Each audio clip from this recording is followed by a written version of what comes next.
Bonjour, première vidéo consacrée au spectre lumineux. Alors si jamais on envoie sur un prisme en verre un faisceau de lumière blanche, à sa sortie on va constater l'apparition de lumière colorée. Nous aurons exactement le même phénomène si on observe un CD ou un DVD ou également lors du phénomène naturel qu'est l'arc-en-ciel. Alors depuis très longtemps l'homme observe l'arc-en-ciel ou même ce phénomène grâce à des minéraux tels qu'un morceau de quartz. Cependant, il a fallu attendre le XVIIe siècle et les travaux de Newton pour en donner une interprétation satisfaisante. En effet, Newton a montré que l'ensemble de ces lumières colorées était initialement présente dans la lumière blanche et que le prisme sert à décomposer la lumière blanche, c'est-à-dire qu'en quelque sorte, il sépare les couleurs de la lumière blanche. On dit que le prisme est un système dispersif et ce que l'on obtient s'appelle le spectre de la lumière blanche. Alors voyons un petit peu plus en détail ce spectre de la lumière blanche. Il est constitué d'une infinité de couleurs qui vont du violet jusqu'au rouge. Alors pourquoi dit-on une infinité de couleurs? Tout simplement car si on se déplace un petit peu sur le spectre, eh bien la couleur varie de façon progressive. Le physicien, pour caractériser chaque couleur, va utiliser une nouvelle grandeur qui est la longueur d'onde que l'on note lambda. Alors pourquoi lambda? Eh bien tout simplement lambda c'est le L grec et L comme longueur. Par exemple, si on a une longueur d'onde de 530 nanomètres, ça va correspondre à une radiation verte dans ce domaine. Ce qu'il faut savoir, c'est que l'œil humain est capable de voir qu'un domaine de lumière. Il voit d'environ 400 nanomètres, un petit peu moins en réalité, jusqu'à environ 700 nanomètres, un petit peu plus.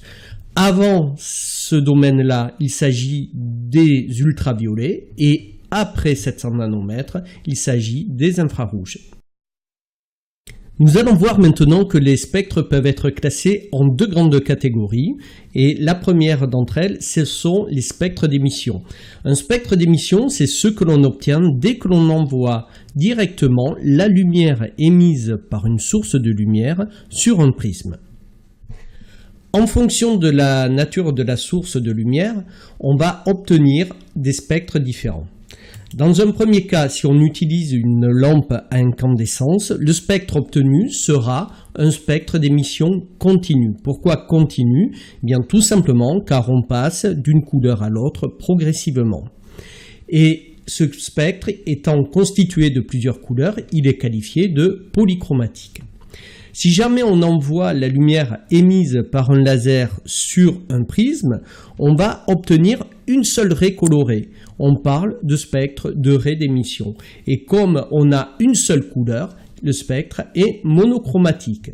Enfin, dernier type de lampe, des lampes spectrales ou à décharge.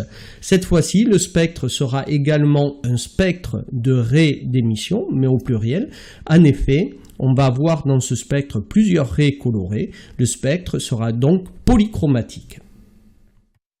Enfin, deuxième grand type de spectre, ce sont les spectres d'absorption. Alors cette fois-ci, on utilise toujours une source de lumière blanche, un prisme, mais cette fois-ci, entre les deux, on va intercaler une substance, par exemple ici un gaz, qui va absorber une partie de la lumière émise par la lampe. Le résultat est le suivant. On va avoir le spectre de la lumière blanche sur lequel on va avoir des raies noires. Et ces raies noires, tout simplement, correspondent à de la lumière qui a été absorbée par le gaz. On parle ici de spectre de raies d'absorption. Alors, selon la nature du gaz, le nombre de raies, les longueurs d'onde peuvent varier. On peut également obtenir un spectre d'absorption en plaçant entre la lampe et le prisme une solution colorée. Cette fois-ci, on va avoir une bande noire qui correspond à de la lumière absorbée par la solution et on parle d'un spectre de bande d'absorption.